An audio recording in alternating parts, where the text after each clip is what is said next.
Vous arrive-t-il de trouver que vous chantez mieux, ou que vous êtes plus satisfait de votre voix dans certains lieux par rapport à d'autres? Pourtant, vous êtes la même personne et vous ne changez pas significativement ce que vous faites avec vous-même en chantant, n'est-ce pas?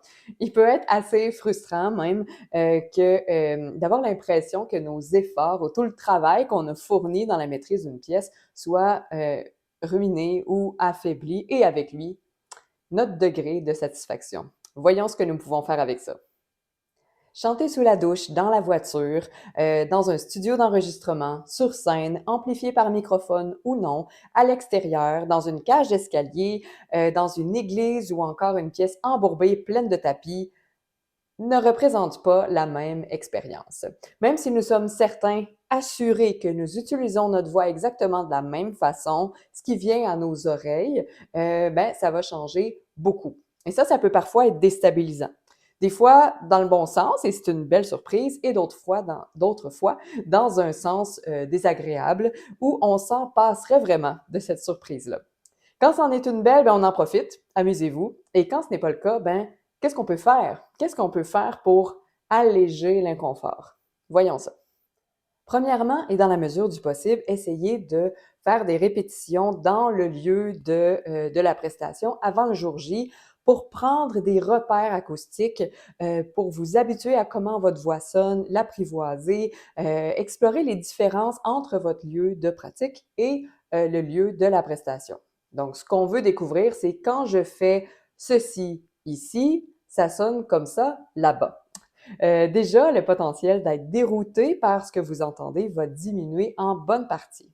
Deuxièmement, si vous devez chanter avec un micro qui n'est pas le vôtre, n'hésitez pas à vous exprimer si vous n'êtes pas satisfait du rendu, si le rendu final du son ne vous plaît pas.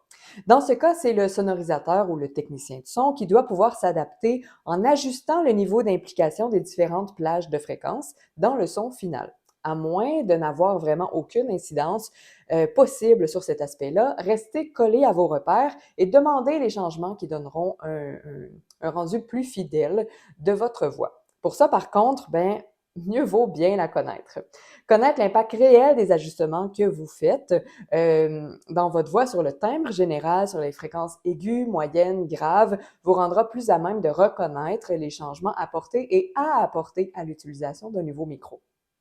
C'est la raison pour laquelle je ne recommande pas de s'exercer avec un microphone en tout temps. Un micro filtre les fréquences et est plus performant sur certaines plages par rapport à d'autres. Il est important de réellement connaître sa voix sans altération extérieure. On sera d'ailleurs plus à même de pouvoir faire des ajustements acoustiques de l'intérieur si on connaît bien sa voix toute nue, sans filtre.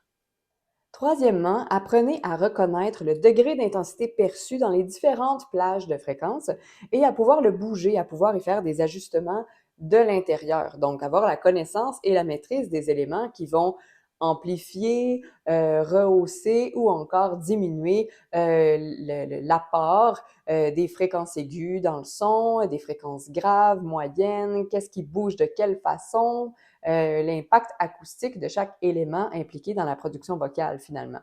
Donc, par exemple, si vous chantez à l'extérieur, sans micro, vous pourriez vous ajuster en resserrant l'entrée du larynx, le pharynx, pour rehausser les fréquences très aiguës dans votre voix. Ce qui va venir compenser la perte de portée du son à l'extérieur, comme il n'y a que très peu de surfaces en fait sur lesquelles l'onde sonore peut aller rebondir. M'assurer que le dos de ma langue est bien haut aussi pourra m'aider à la clarté du timbre et à l'élocution. Vous trouvez qu'il y a trop de fréquences aiguës dans votre moniteur et vous n'avez aucun impact possible sur la gestion du son pour une circonstance X, vous pouvez faire des tests en gardant les plis vocaux bien souples, plus épais pour bien installer la fondamentale. Vous pourriez même essayer de descendre légèrement le larynx ou même de reculer légèrement la partie postérieure de la langue, celle derrière le dos.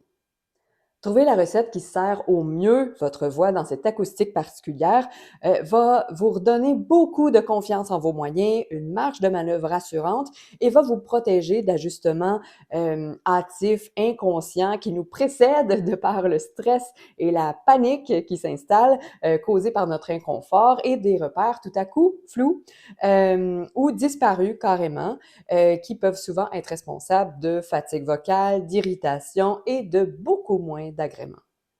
Bref, même si ça peut être déboussolant au départ, vous avez du pouvoir là-dessus, vous avez de la place pour agir et idéalement, mais vous prévenez ces expériences désagréables-là en vérifiant l'acoustique avant, en ayant une connaissance claire de votre voix sans outil de filtration et une maîtrise des différentes composantes de votre voix qui affectent son timbre acoustiquement.